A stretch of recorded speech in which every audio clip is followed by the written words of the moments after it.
Hari Raya Idul Adha, atau juga biasa disebut Idul Kurban, memiliki sejarah panjang, di mana dikisahkan pada zaman Nabi Ibrahim alaihissalam saat akan menyembelih putranya Ismail, sebelum akhirnya diganti dengan seekor gibas atau domba oleh Allah Subhanahu wa Ta'ala. Ibadah kurban bisa dimaknai dengan sebuah bentuk kepasrahan seorang hamba kepada Allah, untuk mendekatkan diri kepadanya. Hari Raya Idul Adha atau Hari Raya Kurban, dimulai dari kisah Nabi Ibrahim yang diperintahkan Allah untuk menyembelih putranya Nabi Ismail.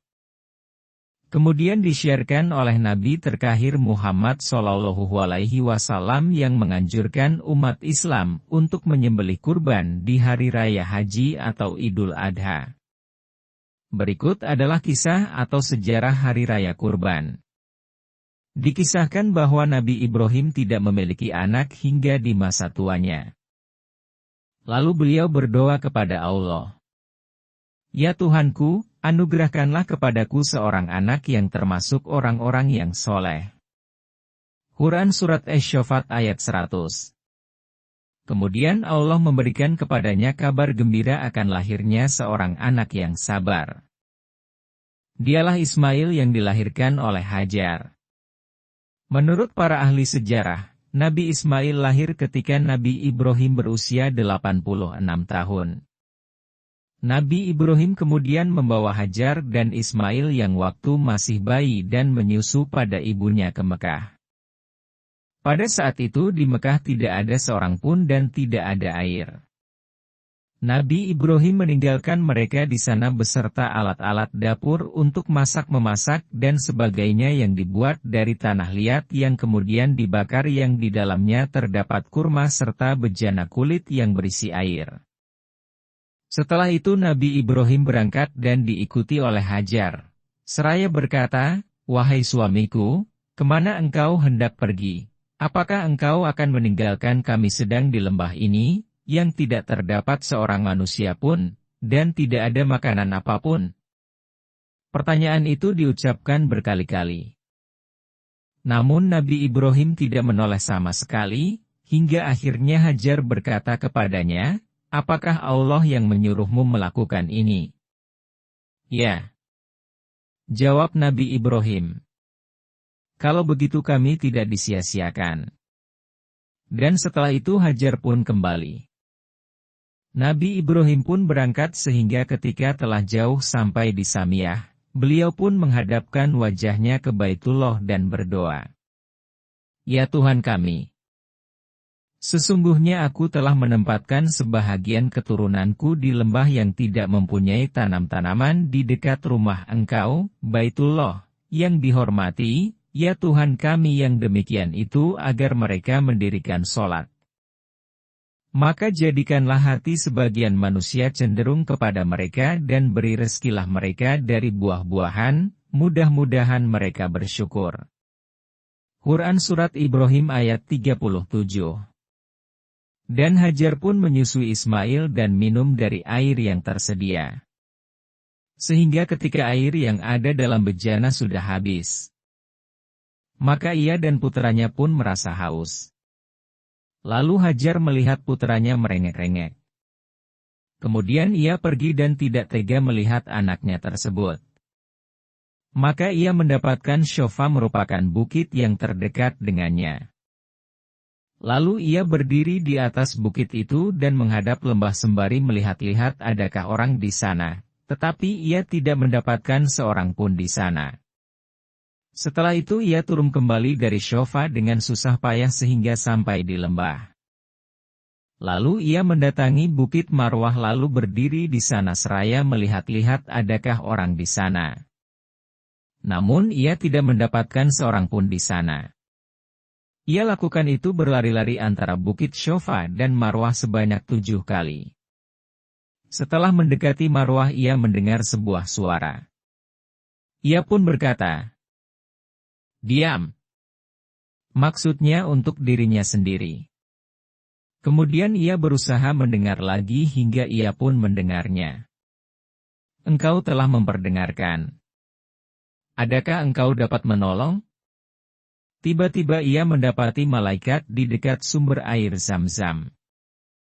Kemudian malaikat itu menggali tanah dengan tumitnya sehingga muncullah air. Selanjutnya ibunda Ismail membendung air dengan tangannya dan menciduknya dan air bertambah deras. Rasulullah Shallallahu Alaihi Wasallam bersabda, "Semoga Allah melimpahkan rahmat kepada ibu Ismail. Jika saja ia membiarkan Zam-Zam atau beliau berkata, seandainya dia tidak menciduk airnya niscaya Zam-Zam menjadi mata air yang mengalir." Kemudian ibunda Ismail minum dari air itu dan menyusui anaknya. Ismail tumbuh menjadi besar dan belajar bahasa Arab di kalangan Bani Jurhum.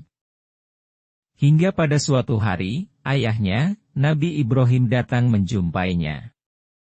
Allah mengisahkannya di dalam Al-Quran. Maka tatkala anak itu sampai pada umur sanggup berusaha bersama-sama Ibrahim, Ibrahim berkata, "Hai anakku, sesungguhnya aku melihat dalam mimpi bahwa aku menyembelihmu. Maka pikirkanlah apa pendapatmu." Quran Surat Asy-Syaffat 102. Nabi Ibrahim datang menjumpai anaknya untuk menyampaikan perintah Allah agar menyembelihnya. Setelah menunggu bertahun-tahun Nabi Ibrahim baru dikaruniai anak di usia tuanya. Lalu beliau diperintahkan untuk meninggalkan anak dan istrinya di suatu tempat asing yang jauh darinya dan tidak berpenghuni. Meskipun sangat besar kecintaan beliau kepada keluarganya, namun beliau seorang yang teguh dan taat terhadap perintah Allah. Tidak sedikit pun beliau bergeming. Bahkan bersegera ketika Allah memerintahkannya. Nabi Ismail pun menjawab, "Wahai bapakku, kerjakanlah apa yang diperintahkan kepadamu, insya Allah kamu akan mendapatiku termasuk orang-orang yang sabar." Quran Surat Asy-Syaffat 102.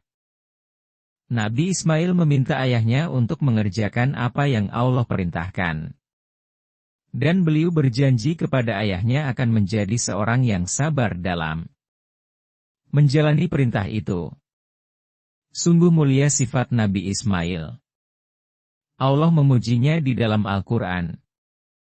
Dan ceritakanlah hai Muhammad kepada mereka kisah Ismail yang tersebut di dalam Al-Quran. Sesungguhnya ia adalah seorang yang benar janjinya, dan dia adalah seorang Rasul dan Nabi. Quran Surat Maryam ayat 54. Nabi Ibrahim lalu membaringkan anaknya dan bersiap melakukan penyembelihan. Nabi Ismail pun siap menaati instruksi ayahnya. Nabi Ibrahim dan Nabi Ismail nampak menunjukkan keteguhan, ketaatan dan kesabaran mereka dalam menjalankan perintah itu. Saat Nabi Ibrahim hendak mengayunkan parang, Allah Subhanahu wa Ta'ala lalu menggantikan tubuh Nabi Ismail alaihi salam dengan sembelihan besar, yakni berupa domba jantan dari surga, yang berwarna putih, bermata bagus, bertanduk. Allah berfirman, "Hai Ibrahim, sesungguhnya kamu telah membenarkan mimpi itu. Sesungguhnya demikianlah kami memberi balasan kepada orang-orang yang berbuat baik. Sesungguhnya ini benar-benar suatu ujian yang nyata. Dan kami tebus anak itu dengan seekor sembelihan yang besar." Quran Surat Asy-Syaffat ayat 104-107. Allah menguji Nabi Ibrahim dengan perintah untuk menyembelih anaknya tercinta. Nabi Ibrahim dan Ismail pun menunjukkan keteguhan, ketaatan dan kesabaran mereka dalam menjalankan perintah itu. Lalu Allah menggantikan dengan sembelihan besar, yakni berupa domba jantan dari surga. Yang besar berwarna putih, bermata bagus, bertanduk serta diikat dengan rumput samurah. Demikianlah sejarah ibadah kurban dari Nabi Ibrahim dan Nabi Ismail yang kemudian menjadi ibadah sunnah yang utama bagi umat Islam di Hari Raya Idul Adha. Semoga kisah ini membawa hikmah untuk kita semua. Amin.